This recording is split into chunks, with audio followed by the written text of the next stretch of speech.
What's going on, guys? Mike from FDT-TV here. This is my Arsenal versus Newcastle preview in the FA Cup. Let's get into it.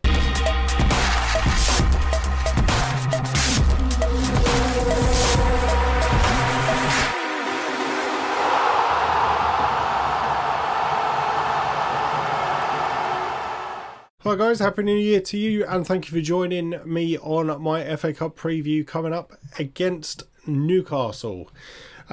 This is a competition that we do tend to enjoy. We are the current leaders in the number of times that we have won the FA Cup. I do have the shirt that we won last year. For when we won the FA Cup last year. Bought from the Arsenal store. Hooray! Hooray! Still with the tags on. So yes, current holders of the FA Cup, we mount our 15th defence. The last time we played Newcastle, 2008, we were wearing this shirt. After the form that we've had just recently in the Premier League, it's good to see us having some impetus about us. We have been going out, we have been pressing. The last game that we had, 4-0 winners. They've got a hunger, they've got a passion, they want to win, and it's definitely proven. Lacazette, we've seen him come up with a few more goals, currently our top goal scorer. Aubameyang, I know he hasn't really hit the ground running like he did, or he has done in previous seasons. I do honestly think it's a bit of a blip. He's a good goal scorer. He's our captain. I'm just a little bit conscious possibly that the captaincy may be weighing him down. We do have other players within the team which I think could definitely fill that position and do a good job of it. And you never know, we may see him hit the goal scoring heights that he's hit previously. But anyway, going on to the FA Cup. As I said, the last time that we played Newcastle was in 2008, and we won a 3-0. Against Newcastle. We were at home. We have faced Newcastle 10 times in the FA Cup.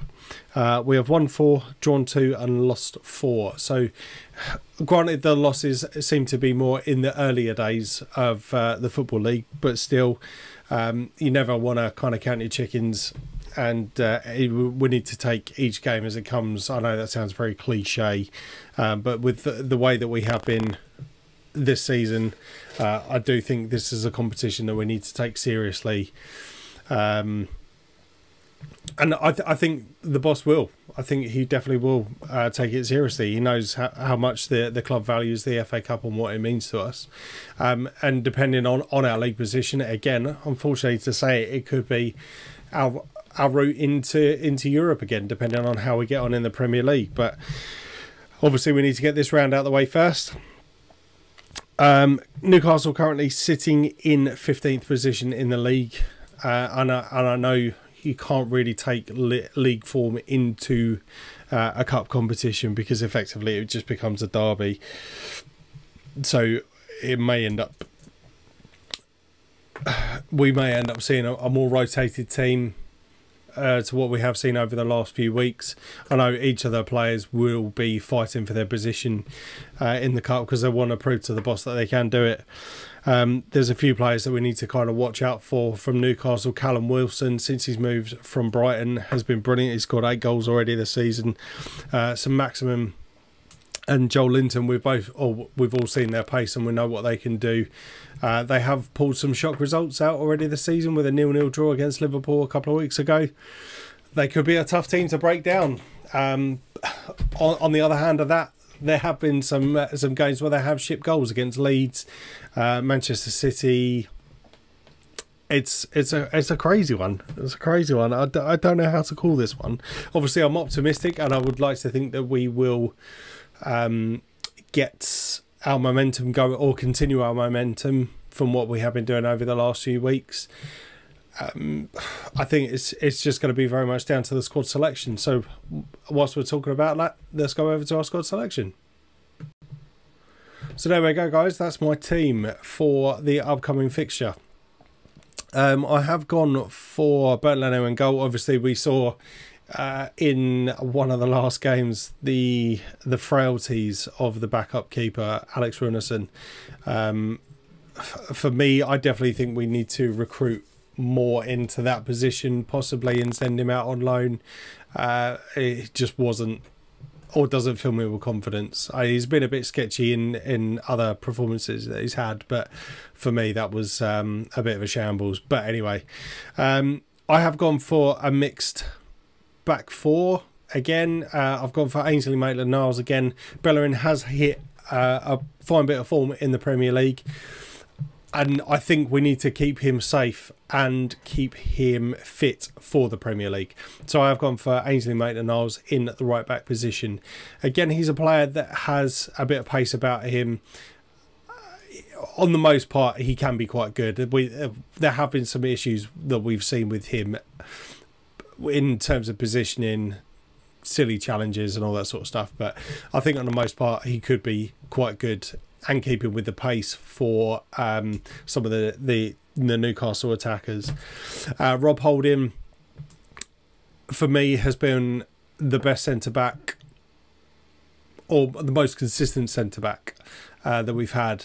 Gabriel has had a few games where he's made a couple of mistakes with the sending off, etc.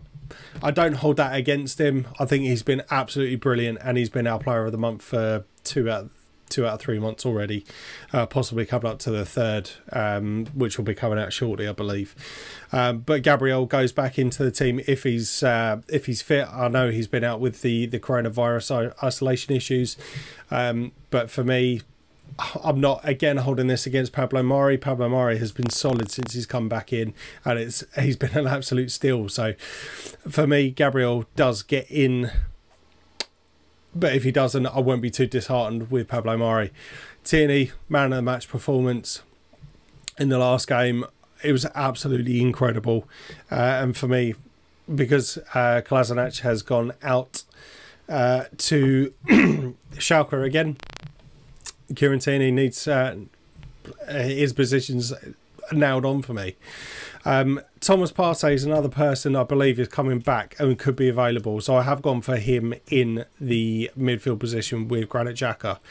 Granit Xhaka, again, since he's come back from his red card, has been fairly solid, and I think there will be an awesome partnership between those two players, because they do have a bit of a ping on each of their foots, and we can see them knock the ball around. Granit Xhaka actually was nice to see in the last game that he was pushing the ball forwards for a change. So yeah, fair play to him. I'm well happy with that. Dani Ceballos gets in the creative midfield position, so into the number 10 position. I have gone for Dani Ceballos there. Again, he's a player that we've started to see an upturn in his form. I know he did have a couple of games out, but since certainly in the last game, he battled well, was getting up, getting back, and I think he would shine in that number 10 position. Again, with the form of Emile Smith-Rowe, I would keep him for the Premier League, and sticking Dani Ceballos there. Now onto the front three. Again, because of the way that we have been performing in the Premier League, Lacazette, I've gone for him in up top, but wouldn't be surprised if we see Eddie Nketiah up there with the view to change him, either that or Aubameyang up top. But this is the front three I've gone for, just on the basis of goal scoring form. Lacazette, you need to keep him on the roll, so he gets his place in the team. Aubameyang, he's the captain. I know Saka has been amazing out on the left-hand side. Gabriel Martinelli, we do have as well as backup. Again, has been incredible since he's come back in. But I think Aubameyang needs to be playing all the minutes that he can in order to try and rediscover that form that he's had over the past couple of seasons.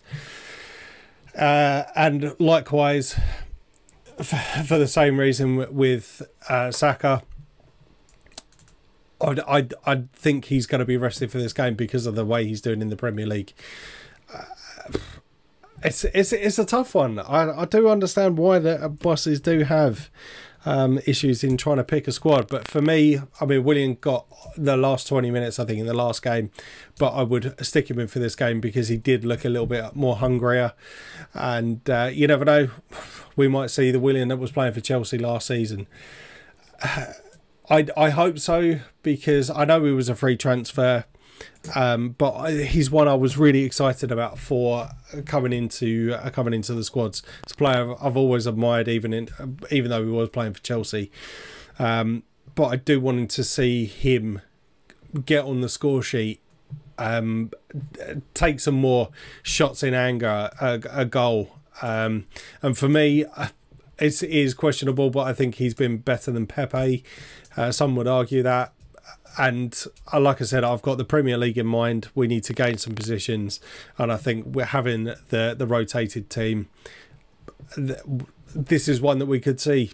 I don't expect there to be much changes, but this is the changes that I would make if I was the boss going into this FA Cup fixture. You've got two solid centre midfielders there. We've got the Gabriel and Rob Holding that's been solid, so the spine's going to be there. We haven't really seen Thomas Partey due to the injuries, but I understand he's back fighting in training. Well, not fighting, but he's back training, so I would be interested to see him given a shot in the FA Cup. And so yeah, that's my squad. Let me know what you would do differently. If anything, if you have enjoyed the video, I would appreciate some comments. Either hit that like button, give us a subscribe. If you haven't enjoyed it, please let me know the reasons why down in the comments as well. I'm always looking to take on feedback. So yeah, there we go, guys. That is my preview. Just one last thing before we go. I'm going to go for, if you haven't already watched the podcast, please go check it out. I'll put the link for it. You will see in my predictions I have gone for a 1-1 draw, but Arsenal to win on penalties. That is my gut feeling. I think it's going to be a fairly dead rubber game, but ultimately I think Arsenal will come out victorious. And yeah, we'll see what happens. But thanks very much for watching. We'll catch you on the next one. Hi guys, thanks for watching. Please hit that like button and subscribe. See you next time.